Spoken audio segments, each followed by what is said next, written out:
Viewers very warm welcome to this show. میں ہوں کامران شاہد. پاکستان کی تاریخ میں بہت سے عدالتی فیصلے انہوں نے پاکستان کا پولیٹیکل لینڈسکیپ تک کو متاثر کیا. پہلے مقدمے سے لے کے جب فرسٹ کنسٹیٹیوشن اسمبلی ٹوٹی تھی بھٹو صاحب کے مقدمے تک اور اس کے بعد یوسف رضا گیلانی صاحب کے مقدمے بے تحاشا مقدمات ہیں. میں کیا اس لیے رہا ہوں کیونکہ آج کل ایک اور بڑا اہم مقدمہ چل رہا ہے پاکستان کی سپیریئر کورٹس کے اندر.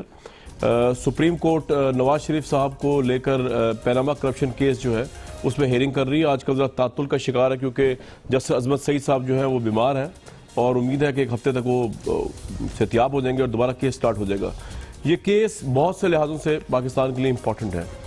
کرپشن کے معاملے کو لے کر مطلب میرا یہاں پہ ہرگز یہ مطمع نظر نہیں کہ میں کہوں کہ نواز شریف صاحب کرپٹ ہے، لیکن ان کا بینگ اے پرائم منسٹر اس کیس سے باعزت بری ہونا بہت امپورٹنٹ ہے پاکستان کے لیے.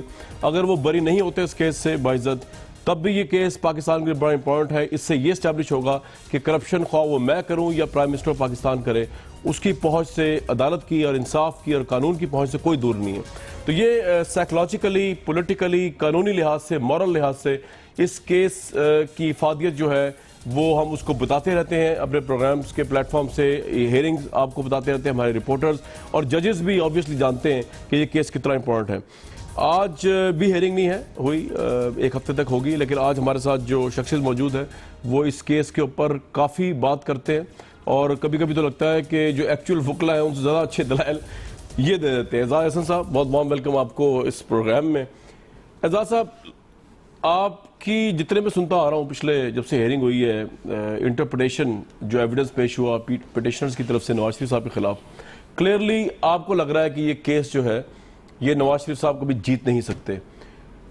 لوگوں کو بتائیں کہ کن بنیادوں پر آپ ایسا سوچتے ہیں، ویدر ججز آپ سے ایگری کریں یا نہ کریں یہ بات صحیح ہو یا غلط ہو، آپ جیسا سیزن ویٹرن لائر جو ہے کس طرح سوچتا ہے، کون سے ایسے پوائنٹس ہیں لوگوں سے شیئر کریں ذرا کہ آپ سمجھتے ہیں کہ یہ کیس جو ہے یہ بہت خلاف جا چکا ہے نواز شریف صاحب کے. کامران آپ کی اجازت سے میں مختصراً تین باتوں جو اس سے پروگرام سے متعلق نہیں ہیں وہ بڑی اہم ہیں ان کا ذکر میں آج ذرا 3 منٹ سے 2 منٹ سے زیادہ نہیں. ایک تو بڑی ہمیں تشویش ہوئی ہے اور ہم پاکستان پیپلز پارٹی کا ایک بڑا فعال قائد شوکت بسرا اس پہ حملہ ہوا. جی ان پہ حملہ ہوا بڑا کرنے میں بلے جی. اور ہم پیپلز پارٹی والے اس وقت بھی بیٹھا میری سوچ اور میرا دل اور دماغ ادھر ہے شوکت بسرا کے ساتھ ہے اور اس کے ساتھیوں کے ساتھ ہے. بالکل. دوسری بات میں یہ عرض کرنا چاہتا ہوں کہ بڑی تکلیف دہ بات ہے کہ تصویروں میں آئے ہیں، فلمیں لگی ہیں، وہ فلمیں وہ ویڈیوز چل رہے ہیں، ان میں شناخت ہو سکتی ہے ہر کسی کی. اور 115 ملزمان جوزف کالونی کو جلانے والے جنونی وہ سارے بری ہو گئے ہیں. بڑی تکلیف دہ بات یہ ہے کہ وہ آپ اگر اس وقت چلائیں اس میں ایڈ کر لیں سارے مالٹر مجرم آج تک پکڑے گئے. یہ بھی تکلیف دہ بات ہے. وہ بھی تکلیف دہ ہے وہ بھی تکلیف دہ ہے پر میں اس وقت کیونکہ ٹھیک ہے. تیسری بات میں جو بات ابتداء عرض کرنا چاہتا ہوں وہ آج بڑی کمال کی تقریر کی ہے طارق بشیر چیمہ نے قومی اسمبلی میں. ٹھیک ہے. اور ایک بات اس نے بتائی ہے اور کمال کی تقریر ہے ہر لحاظ سے. اس نے بتائی کہ ایک اڈیالہ جیل میں قیدی ہے. اچھا. اور اس کا سلسلہ میاں نواز شریف کی منی لانڈرنگ کے ساتھ رہا ہے اور وہ قیدی طارق بشیر چیمہ کے حلقے سے ہے. لانڈی جیل میں اڈیالہ جیل میں سوری. اچھا. اڈیالہ جیل میں. اور اس کے پاس جی بہت ثبوت ہے اور بہت کچھ ہے جو اس نے ایک نئی چیز جیت نہیں. نام نہیں بتایا انہوں نے اس کے. نام نہیں بتایا. اچھا انٹرسٹنگ. پر نام جنہوں نے اس کو استعمال کیا ان کو پتا ہوگا. اور آپ کے اس پروگرام کی وساطت سے میں یہ بتانا چاہتا ہوں لوگوں کو کہ اور طارق بشیر چیمہ سے میں نے بات کی ہے. ٹھیک. میں نے کہا تم بھی بات کرو پر جب سے اس نے جس لمحے سے اس نے اس کا ذکر کیا حوالہ دیا ہے اور حکومت کو تو ظاہر ہے اس کا نام بھی پتہ ہے. نواز شریف خاندان کو پتہ ہے. سو یہ تو پھر ججز کو چاہیے نا اس پہ. شریف خاندان کو پتہ ہے. میں ایک اور بات سے حوالے سے کر رہا ہوں. شریف خاندان کو پتہ ہے, ٹھیک. وزارت داخلہ کو پتہ ہے, اسحاق ڈار صاحب کو بھی پتا ہوگا. اسحاق ڈار صاحب کو بھی پتہ ہے. وہ جو بھی نام ہے اس کا مجھے نہیں پتا, اور اس کی جان خطرے میں ہے. اچھا. اور یہ چیف منسٹر اور انٹیریئر منسٹر کو خصوصی طور پہ ان کی ذمہ داری ہے, خواہ ان کے خلاف اس کا بیان ہو, اور ان کی ذمہ داری ہے کہ اس کی جان کی. اعزاز صاحب آپ یہ کہہ رہے ہیں کہ طارق چیمہ صاحب جو ہیں انہوں نے قومی اسمبلی میں یہ کہا ہے کہ ایک گواہ ہے جو اڈیالہ جیل میں اس وقت موجود ہے, جو نواز شریف صاحب کو کی مبینہ منی لانڈرنگ کا اہم گواہ ہے اور اہم ثبوت ہے. گواہ نہیں, شریک ہے. شریک ہے منی لانڈرنگ, مبینہ منی لانڈرنگ میں شریک ہے. اور وہ اڈیالہ جیل میں ہے. اچھا. اور لندن میں ہوا کرتا تھا. پر اب میں اس کے بعد بالکل ٹھیک, یہ آپ نے ہائی لائٹ کر دی بات. یہ تین آپ کے تین. اب سر پوائنٹ میرا یہ کہ آپ کوئی 3 سے 4 پوائنٹس بتائیں جن کی بنیاد پر آپ اتنی میڈیا ٹاک میں اتنے پرجوش انداز سے کہتے ہیں کہ نواز شریف صاحب یہ کیس جیت ہی نہیں سکتے. دیکھیں کامران جناب, اس کیس کو ذرا اس کے اجزاء کو دیکھیں. بنیادی الزام اس میں یہ ہے کہ میاں نواز شریف یا اس کے خاندان نے, یہ بنیادی الزام ہے, اربہ روپے کی پراپرٹی خریدی ہے لندن میں جو ڈکلیئر نہیں کی گئی. ٹھیک. اب یہ پیناما پیپرز میں آ گیا. پیناما پیپرز کے آنے سے پہلے ہی میاں نواز شریف سے پہلی بھیانک غلطی ہوئی.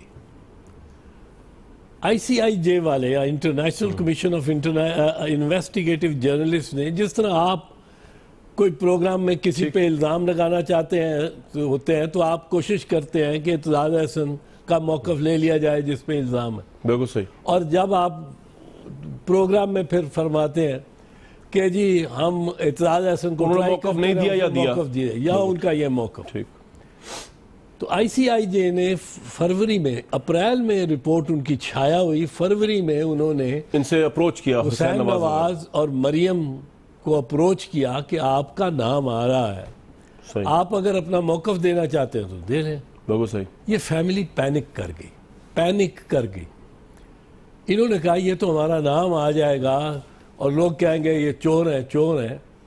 اس کا ایک طریقہ یہ ہے کہ اس کو پریمپٹ کر کے پہلے ہی ہم بتا دیں کہ ہمارے آف شور اکاؤنٹس ہیں, پہلے ہی. پر اس میں ایک مسئلہ تھا. وہ مسئلہ یہ تھا کہ نام, جس کے نام وہ پراپرٹی تھی اور جو اب منروا ہولڈنگز کی پراپرٹی کو تسلیم کرنے کے بعد خود مریم نے تسلیم کر لیا ہے, پر یہ تھا کہ یہ ان کو پتا تھا کہ یہ پراپرٹی مریم کی ہے. نیلسن اور نیسکال 2 کمپنیوں کے نام ہیں, وہ برٹش ورجن آئلینڈ میں چونکہ رجسٹرڈ ہیں, ان کا وہ پردہ ہے, آہنی پردہ ہے جس کو پینیٹریٹ کر کے آپ نہیں پتہ کر سکتے کس کی, کہ اصل اونر کون. ٹھیک. اس کے پیچھے فلیگ شپ ہولڈنگز اور منروا فلیگ شپ انویسٹمنٹ, جی انویسٹمنٹس اور منروا ہولڈنگز, یہ 2 کمپنیاں ہیں جو اس کو اون کرتی ہیں. ان کا بھی آپ پتہ نہیں کر سکتے کہ ان کے پیچھے مریم بی بی بیٹھی. یہ پینک کر گئے. انہوں نے کہا مریم کو بچانا ہے, لہذا حسین نواز جو اپنی 2 یا 3 بیویوں اور 7 بچوں کے ساتھ ملک سے باہر ہی رہتا تھا, 2 ڈکلیئر کیے انہوں نے, جدہ میں رہتا تھا, اس کو کہا گیا کہ یو ٹیک دی ہٹ. اچھا, تم کہو کہ میری ہے. ایک دفعہ تم نے کہہ دیا کہ میری ہے یہ پراپرٹیز الحمدللہ, تو قوم جب اپریل میں خبر شائع ہوگی تو قوم تو بات آئے گئی ہو جائے گی, بینیفٹ آف ڈاؤٹ دے گی میاں نواز شریف کو اور خاندان کو, اور پھر یہ ہم کہیں گے کہ جی یہ بیٹے کا اور باپ کا کیا تعلق ہے, بیٹے کا نام آیا باپ کا تو نہیں آیا. ٹھیک ہے. تو یہ غلطی ان سے ہو گئی بہت بڑی کہ انہوں نے ایڈمٹ کر لیا. جس نے ایڈمٹ نہیں کیا, انڈیا میں امیتابھ اور اشواریہ کا نام بھی آیا, انہوں نے نہیں ایڈمٹ کیا, سی بی آئی ثابت ہی نہیں کر سکتی. اگر یہ ان کا اقبالی اگر یہ ایڈمٹ نہ کرتے تو آپ خیال میں مشکل ہو جاتا پھر؟ یہ کوئی ثبوت ہی نہیں ہے ان کے خلاف. اچھا, ایڈمٹ کرنے سے ہوا یہ معاملہ؟ یہ ایڈمٹ کر لیا, اب تو ثبوت اب تو پکا ہے نا, اب تو کوئی ضرورت ہی نہیں ہے. اب جب انہوں نے ایڈمٹ کر لیا تو وہ بار ثبوت جو بڑا مشکل بار ثبوت پی ٹی آئی پہ تھا وہ ختم ہو گیا ادھر, وہ شفٹ ہو گیا, ختم ہو گیا. اور وہ بار ثبوت آپ کے خیال میں پیش نہیں کر سکی شریف فیملی؟ شریف فیملی, اچھا اب نیکسٹ مرحلہ نمبر 2. اب اگر آپ نے تسلیم کر لیا کہ یہ پراپرٹی میری ہے, ٹھیک ہے, تو پھر اب بار ثبوت شریف خاندان پہ ہے کہ ثابت کرے کہ جائز آمدن اور جائز ذرائع سے یہ حاصل کی گئی, اور جو ترسیل کا طریقہ کار تھا وہ بھی جائز تھا, وہ بھی جائز تھا. ٹرانزیکشن جو ہوئی ہے, ٹھیک ہے, legitimate resources, legitimate income and legitimate transmission of funds to London جہاں وہ کنورٹ ہوا ہے, ٹھیک, یہ تینوں چیزیں. اب اس کے ثابت کرنے کے لیے ایک ہی طریقہ ہے, بیسکلی ایک طریقہ کہ آپ کہتے ہیں, آپ نے کہا کہ 1978 میں ہم نے مل لگائی اور 2006 میں یہ خریدے گئے فلیٹ سے. اب ایک طریقہ ایک ہی ہے کہ 1978 سے لے کے 2006 تک منی ٹریل ٹرانزیکشن, آپ سارے منی ٹریل کیا ہے, سارے بینک ٹرانزیکشن اپنے بینک اکاؤنٹس, جتنے مریم کے ہیں, جتنے حسین کے ہیں, جتنے حسن کے ہیں, جتنے نواز کے ہیں, جتنے کلثوم بی بی کے ہیں, وہ آپ سارے بینک اکاؤنٹ سٹیٹمنٹس ہر سال کی, ہر دن کی, کہ یہ ہماری دیکھیں جی پیسہ یہ آتا, یہ جمع ہوتا گیا, ہر پیج ہر روز کا.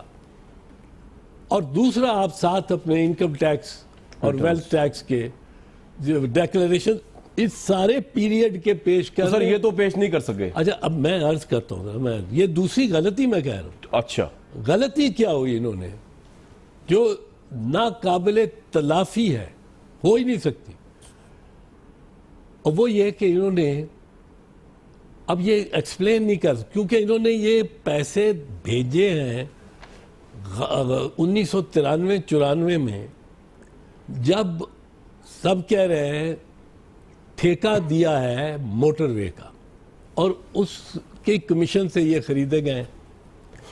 اب اس کی شہادت ثبوت بنیادی طور پہ کوئی نہیں ہے, یہ اسپیکولیٹو ہے, پر عام یہ لوگ کہہ رہے ہیں. اب انہوں نے یہ کہا کہ جی یہ جو رقم ہے 78 سے لے کے 2006 تک, یہ ہم نے ایک قطری فیملی کے ساتھ انویسٹمنٹ کی. کس نے کی؟ والد صاحب, شریف صاحب نے. شریف. اب قطری فیملی کی انویسٹمنٹ میں کاروبار ہم نے مشترکہ کیا, اس میں سے یہ پیسے بالآخر اتنے نکلے کہ یہ اپارٹمنٹ خرید. خسارہ بھی پورا ہو گیا اس میں, وہ چاہے قطریوں نے خریدی, اور 2006 میں اس لیے دے دیا حسین نواز کو کہ 2004 میں جو فوت ہو گئے تھے شریف صاحب, میاں محمد شریف صاحب جی, وہ یہ کہہ گئے تھے کہ اس کو دے دینا پوتے کو میرے. جی. اب قطری بڑے ایماندار, بڑے اچھے لوگ تھے, انہوں نے یہ بزنس ان کی چلائی. اب 30 سال 28 سال ہیں یہ 78 سے 2006 تک. یہ غلطی جو ان سے ہوئی, جو انہوں نے دوسرے خط سے پھر کور اپ کرنے کی کوشش کی کہ وہ اب بینک تو تھا ہی نہیں, پیسہ تو راؤنڈ اباؤٹ وے سے گیا, پیسہ اس طرح گیا جس طرح اسحاق ڈار کی اقبالی بیان میں ہے. ایک کور اپ کرنا چاہتے تھے, انہوں نے قطری سے خط لکھوا لیا. اب کوئی عدالت یہ مان سکتی ہے کہ فی زمانہ جب بینک چپے چپے پہ, عرب دنیا میں چپے چپے پہ بینک ہیں, کیونکہ وہاں تیل ہے, ساری دنیا کے 500 سال کی تاریخ ہے بینکاری کی. راٹس چائلڈ نے جب بینک بنایا تھا پہلا, کو 500 سال پہلے. قائد اعظم کے زمانے کی رسیدیں ہیں, وہ تو آ گئی ہیں سوشل تو میڈیا. یہ ٹیکس جو پے یہ کیا پھنس گیا اس لیے کہ انہوں نے کہا کہ یہ کاروبار کیا, 28 سال کاروبار کیا. یعنی آپ کے خیال میں اعتراض صاحب, ججز یہ ان کے لیے مشکل ہے یہ انڈرسٹینڈ کرنا جو وکیل کہہ رہا ہے شریف فیملی کا کہ سارا کام نقد ہوا, یہ مشکل ہے؟ یہ مان ہی نہیں سکتے. میں آپ کو اس کی وجہ یہ بتائیں. میں آپ کو بتاؤں, اگر یہ مان لیں کورٹ, جی, اگر کورٹ یہ مان لے کہ نقد کاروبار جسٹیفائڈ تھا, نقد کاروبار جس کا ریکارڈ ہی کوئی نہیں, ٹھیک, جسٹیفائڈ تو بات ہے, ریکارڈ ہی کوئی نہیں. میرا انکم ٹیکس افسر نے مجھے میری بیوی کو 2 کروڑ کا گفٹ دینے کا نوٹس کر دیا, پرسوں ملا ہے. یہ 52 کروڑ کے گفٹ کرتے ہیں, ان کی طرف کوئی دیکھتا نہیں. حالانکہ میں نے جو بیوی کو گفٹ کیا اس کا انکم ٹیکس سے کوئی مجھے فرق نہیں پڑتا. میں نے ٹیکسیبل انکم اپنے بینک اکاؤنٹ جس میں ٹیکس دیا ہوا ہے وہ. اچھا, اب آپ یہ بھی بتا رہے تھے کہ اگر یہ ہو جائے ایسا کہ یہ مان لے کورٹ کے جی یہ نقد ٹرانزیکشنز ہوئی ہیں قطر وغیرہ میں اور جائز ہوئی ہیں, تو کیا ہوگا, سینیریو کیا ہوگا؟ اب میں آئی جی پنجاب ہوں. اچھا, اسیوم کر لیتے. میں نے 5 ارب روپے کی کرپشن کی ہے, یا میں ڈی آئی جی ہوں, یا میں چیف سیکرٹری ہوں, یا میں ایم این اے ہوں, منسٹر ہوں. 5 ارب کی میں نے کرپشن کی. ٹھیک ہے, اربوں پہ وقت بھی برا آ رہا ہے. تو میں جو سیناریو دیکھتا ہوں, اربوں کا تیل کی قیمت, تیل کی طاقت ختم ہو رہی ہے.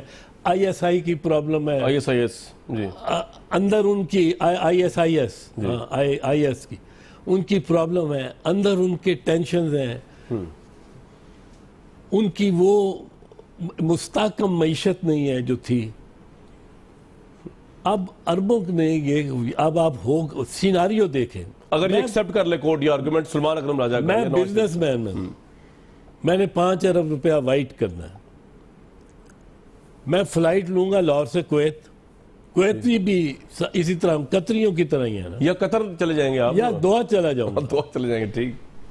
وہاں جس وقت میں نکلتا ہوں ایئرپورٹ سے, تو جس طرح وہ ہوٹلوں والے لگے ہوئے ہوتے ہیں کھوکھے سٹال, یا وہ ٹیکسیوں والے ہوتے ہیں, وہاں سٹال لگے ہوں گے کہ لیٹر لے لو, خطوط, اور وہ لیٹر پہ وہ عرب آپس میں بولی ڈال رہے ہوں, کمپٹیشن ہوگا. ایک کہے گا 10 کروڑ, دوسرا کہے گا 9 کروڑ پہ میں تجھے لیٹر دیتا ہوں, تیسرا کہے گا 8 کروڑ پہ لیٹر دیتا ہوں. یہ قطری لیٹر اگر لیجیٹمائز کر سکتا ہے تو ایف بی آر کو تو بند کر دو, پھر ٹیکسیشن سسٹم تو کوئی چلے گا ہی نہیں نا. پھر تو میں پیسے اس طرح بناؤں گا اور جا کے لندن میں پراپرٹی خریدوں گا اور واپس آ کے کہوں گا. تو آپ کہہ رہے ہیں یہ آرگومنٹ مشکل ہے کورٹ ایکسپٹ کرے؟ کر سکتی نہیں دس آرگومنٹ. اچھا, there will be economic chaos in the country. پھر مجھے کس طرح روکیں گے 5 ارب روپے لیجیٹمائز کرنے کو؟ نہیں, لیکن پھر آپ کو ایسے دوست تلاش کرنے پڑیں گے, لیکن وہ آپ کہہ رہے ہیں کہ وہاں پہ تو کام شروع ہو جائے گا, وہاں تو کاروبار شروع ہو جائے گا. کاروبار شروع ہو جائے گا. عرب تو اعزاز صاحب, اگر ویسے قطر والے آپ کی بات سن رہے ہیں نا, عرب والے, کہ ان کو آپ نے نیا انسینٹو دے دیا کاروبار کا کہ کچھ نہ کرنا ہو تو پاکستانی بزنس مین کو انسینٹو دو لیٹر کا. پاکستان کے علاوہ دنیا کا کوئی اور ملک یہ آفر نہیں کر, اگر سپریم کورٹ اگر کر دے تو, اگر سپریم وہ کورٹ پنجے آنکھیں لگائے بیٹھے ہیں ادھر کے کورٹ کیا ڈیسائیڈ کرتی ہے قطر کے اور وہاں کے. ہاں, وہ تو ان کی تو موجیں ہو جائیں گی. لیکن اچھا اعزاز صاحب, ایک سوال ہے پھر میرا آپ سے. جو سلمان اکرم راجہ صاحب کا سارا پوائنٹ آف فوکس ہے نا, وہ مجھے نظر سمجھ آیا کہ وہ شریف صاحب پہ ڈال رہے ہیں سارا مدعا نا, میاں شریف صاحب پہ ڈال دیا انہوں نے. اگر خدا نہ خواستہ یہ بات صحیح بھی ثابت ہو جائے کہ یہ منی لانڈرنگ ہوئی تھی, تو مدعا تو سارا میاں شریف صاحب پہ ڈالا. نواز شریف صاحب کے اوپر تو اپوزیشن چیختی رہے, آپ چیختے رہے, پی ٹی آئی چیختے رہے, پیپلز پارٹی چیختی رہے, کچھ نہیں ہو سکے گا, کیونکہ تو میاں شریف صاحب کا بزنس تھا, اس کا نواز شریف صاحب سے کیا تعلق؟ 2 غلطیاں اس میں بھی ہیں. اچھا, وہ بھیانک غلطیاں ہیں, اور پتہ نہیں کس اس لائن آف آرگومنٹ پہ اتنے سینئر, اتنے زیرک وکلاء ہیں. اور اس پہ پہلی بات میاں شریف پہ میں آتا ہوں, پر آپ کہتے ہیں نواز شریف پوتے کو چلا جائے تو نواز شریف کہتے ہیں. ان کا آرگومنٹ یہی ہے کورٹ میں, جو ایسٹس اثاثہ جات کے کیس ہوتے ہیں, جی, اور اس پہ سیکشن 14 نیب آرڈیننس